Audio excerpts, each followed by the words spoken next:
back to jail! Mom, go! Monsters University is a prequel to the 2001 film Monsters, Inc. It follows Mike Wazowski and James P. Sully Sullivan in their college years. Both of them want nothing more than to be scarers, but they have their shortcomings, as do members of their fraternity Uzma Kappa. Coming together as a team, however, they aim to compete in the school's scaring competition in order to prove that they can scare with the best of them. The good. Given that Monsters U is a prequel, there are certain things that you expect the filmmakers to do, for lack of a better term, right.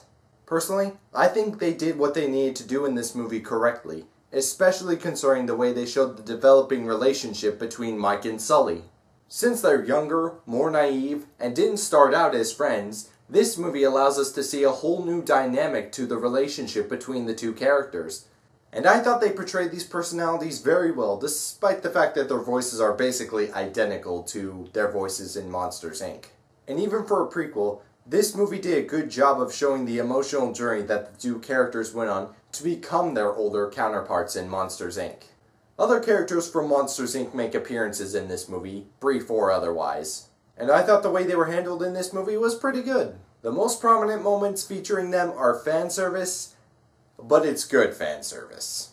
The college atmosphere in Monsters University was captured in a pretty cliché fashion, but I also felt it was captured accurately. Namely in reference to the everyday technology, given that it predates the everyday technology that we see used in Monsters, Inc. So even though modern college and modern college students would be a great source for satire, they didn't set it in a time period like that. They set it in the correct time period. The jokes and issues brought up about college in this movie are ones that transcend generation, ones that even 100 years from now will still be relevant to college life. And for that, I think that makes this movie a little more timeless. I like that the greatest thing about this particular movie is that the antagonist was not a character, but rather the goal that the characters were trying to achieve. The idea that Mike and Sully wanted to become scarers, but had all sorts of roadblocks in their way. Yes, there are several characters that are naysayers and people who jeer them along the way, but they only serve to make the greater obstacle even harder to achieve, chipping away at their self-confidence, making them doubt themselves. All of this ultimately adds to the tension about whether or not they will achieve their goals in this movie. The iffy. There are some people who can't take prequels as seriously as regular movies because, since these prequels precede already existing movies, there's a lack of tension because you know certain things have to happen to lead up to the movie that already exists. Personally, it didn't affect my experience. I was still very much invested in everything that was going on in this movie. I think that's just a sign of a movie that can tell its story really well. The bad.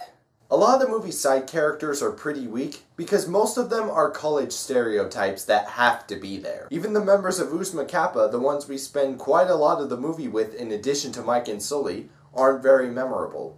There are two side characters who I remember the names of. The first one is a two-head monster named Terry, and the only reason I remember that is because the two heads go by two different spellings of Terry. One ends with an I, one ends with a Y.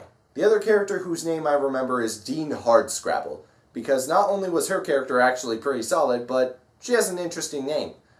Plus she's played by Helen Mirren, and that's pretty cool. Mike's future girlfriend Celia does not have a cameo in this movie.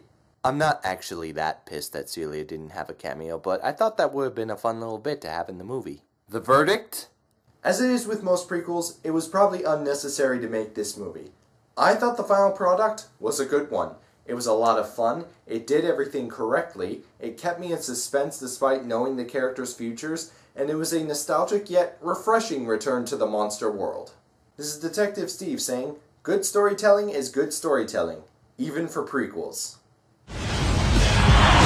Guys, they got a tank.